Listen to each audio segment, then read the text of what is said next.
आप सभी दर्शकों को जन्माष्टमी की ढेर सारी शुभकामनाएं।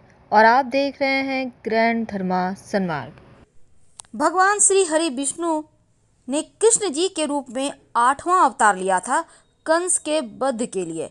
और भगवान विष्णु ने कृष्ण अवतार जब लिया तो आकाशवाणी पहले ही हो गई थी कि जन्माष्टमी के दिन आधी रात 12 बजे कारागार के सभी ताले टूट गए। कारागार की सुरक्षा में खड़े सभी सैनिक गहरी नींद में सो गए। आकाश में घने बादल छा गए, तेज बारिश होने लगी और बिजली कड़कने लगी। लेकिन क्या आपको पता है श्री कृष्ण ने जन्माष्टमी के दिन रात्रि 12 बजे का ही समय क्यों चुना जन्म लेने के लिए? देखिए, जिस दिन भगवान श्री कृष्ण ने जन्म लिया उस दिन बुधवार था। उसके पीछे भी एक रहस्य है, आइए जानते हैं। देखिए, द्वापर युग में भगवान श्री कृष्ण ने रोहिणी नक्षत्र में जन्म लिया था और इसका मुख्य कारण था उनका चंद्रवंशी होना। धार्मिक मान्यता के अनुसार भगवान श्री कृष्ण चंद्रवंशी थे और उनके पूर्वज चंद्रदेव थे और वे बुध चंद्रमा के पुत्र हैं। इसी कारण भगवान श्री कृष्ण ने चंद्रवंश में जन्म लेने के लिए बुधवार का दिन चुना। ज्योतिष के अनुसार रोहिणी चंद्रमा की प्रिय पत्नी है और नक्षत्र है, जिस कारण श्री कृष्ण ने रोहिणी नक्षत्र में जन्म लिया। अष्टमी तिथि को जन्म लेने का भी एक कारण है, क्योंकि अष्टमी तिथि शक्ति का प्रतीक है और भगवान श्री कृष्ण शक्ति संपन्न स्वयंभू और पर ब्रह्म है, इसीलिए वो अष्टमी तिथि को जन्मे हैं। चंद्रमा रात में निकलता है और उन्होंने अपने पूर्वजों की उपस्थिति में जन्म लिया था। इतना ही नहीं, चंद्रदेव की इच्छा थी कि श्री हरि विष्णु भगवान मेरे कुल में कृष्ण रूप में जन्म लें और मैं उनका प्रत्यक्ष दर्शन कर सकूं। पौराणिक कथाओं के अनुसार भगवान कृष्ण का जन्म के समय धरती से आकाश तक सारा वातावरण सकारात्मक हो गया था। भगवान श्री कृष्ण ने योजनाबद्ध तरीके से मथुरा में अवतार लिया था। तो ये तो थी भगवान श्री कृष्ण की लीला, उनके जन्म के समय के कुछ विशेष बातें। लेकिन आज हम कुछ खास बातें आपसे साझा करेंगे। देखिए, ज्योतिष के अनुसार अगर जीवन में बहुत तंगी है, आर्थिक तंगी, तब जन्माष्टमी के दिन आप एक छोटा सा प्रयोग करें। देखिए, जन्माष्टमी के दिन आप अपने घर में गाय और बछड़े की मूर्ति ले आएं। ऐसा करने से धन संबंधी मुश्किलें दूर हो जाती है।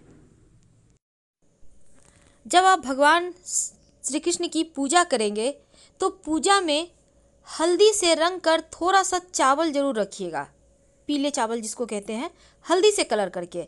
यानी थोड़ा सा हल्दी ले लें, उसमें थोड़ा सा पानी डालकर गीला कर लें और उसी में चावल को मिक्स करके फिर पूजा में रखें और उन्हीं को आप अर्पित करें। साथ में एक सिक्का जरूर अर्पित कीजिएगा और ये सिक्का दान नहीं देना है, संभाल के रखिएगा। तो धन की मुश्किलों को दूर करने के लिए एक छोटा सा मूर्ति आप ला सकते हैं, तस्वीर भी ला सकते हैं। अगर संतान सुख की चाहत है, संतान चाहते हैं खूब तरक्की करें, आप चाहते हैं कि संतान दिन दूनी रात चौगुनी बस आगे ही बढ़ता जाए, तब भगवान श्री कृष्ण को पारिजात के पुष्प जरूर अर्पित कीजिएगा। मान्यता है ऐसा करने से भगवान श्री कृष्ण बहुत प्रसन्न होते हैं और हर मनोकामनाओं को पूर्ति करते हैं। इस दिन भगवान श्री कृष्ण को अगर चांदी की बांसुरी आप अर्पित करें तो घर में जो कलह कलेश के वातावरण है वो समाप्त होते हैं। जीवन में जो निगेटिविटी है वो समाप्त हो जाता है।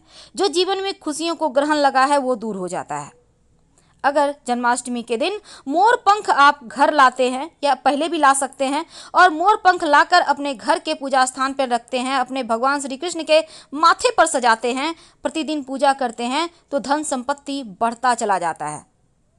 जीवन में कभी धन की मुश्किलें परेशान नहीं करती। तो इस दिन छोटे छोटे प्रयोग किए जाते हैं।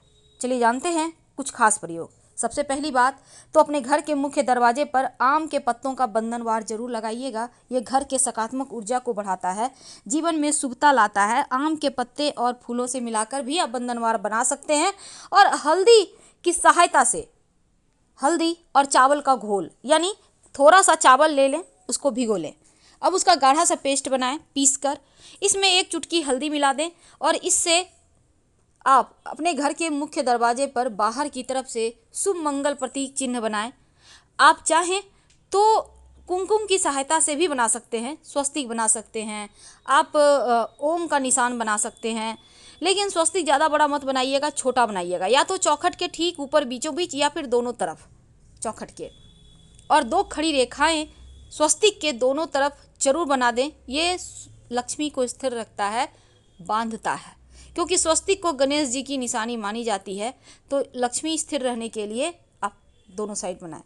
थोड़ा सा फूलों की पंखुड़ी कोई पानी में थोड़ा सा रखकर कोई पात्र में घर के मुख्य दरवाजे से बाहर निकलने के समय दाहिने हाथ की साइड आप घर के अंदर ही रख दें। अगले दिन उठाकर पौधे में डाल दीजिएगा। इस दिन धन की मुश्किलों से बचने के लिए, कर्जों से बचने के लिए, बाहर निकलने के लिए छोटे छोटे चावल के प्रयोग किए जाते हैं।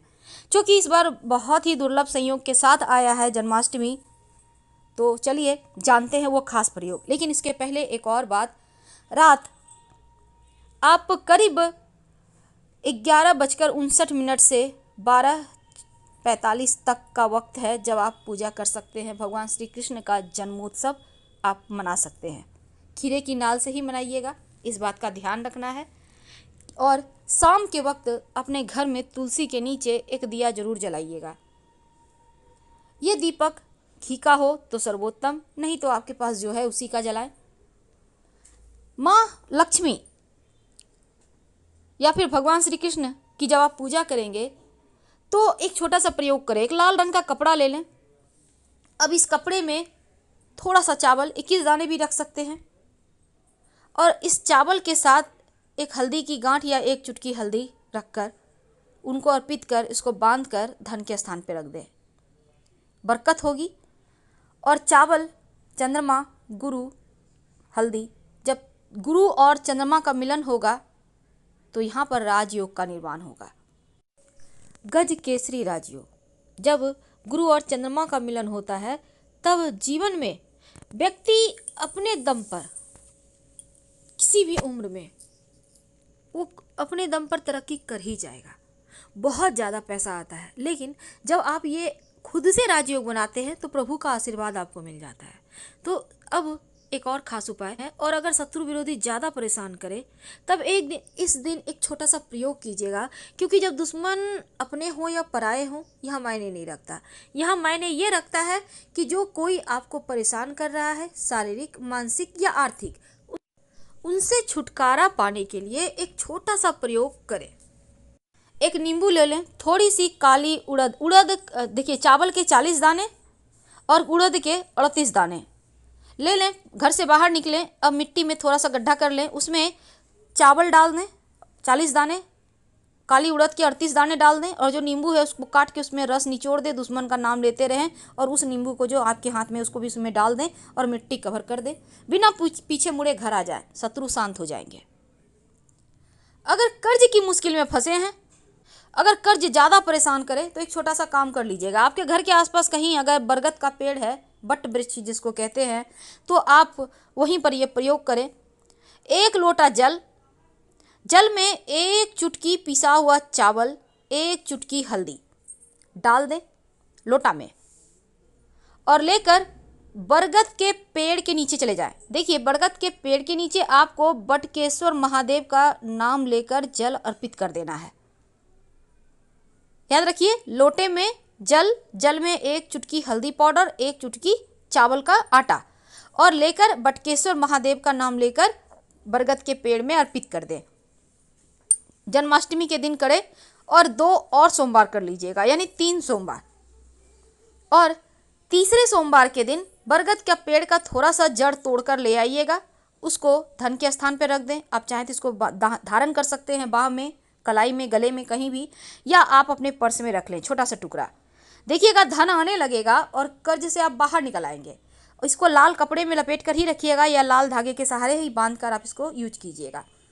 जो जीवन की मुश्किलें हैं वो समाप्त होगी, धन आने के रास्ते खुलेंगे और कुछ ही दिनों में आप कर्ज से मुक्त हो जाएंगे। फिलहाल आपसे विदा लेना चाहेंगे। हर हर महादेव। धन्यवाद।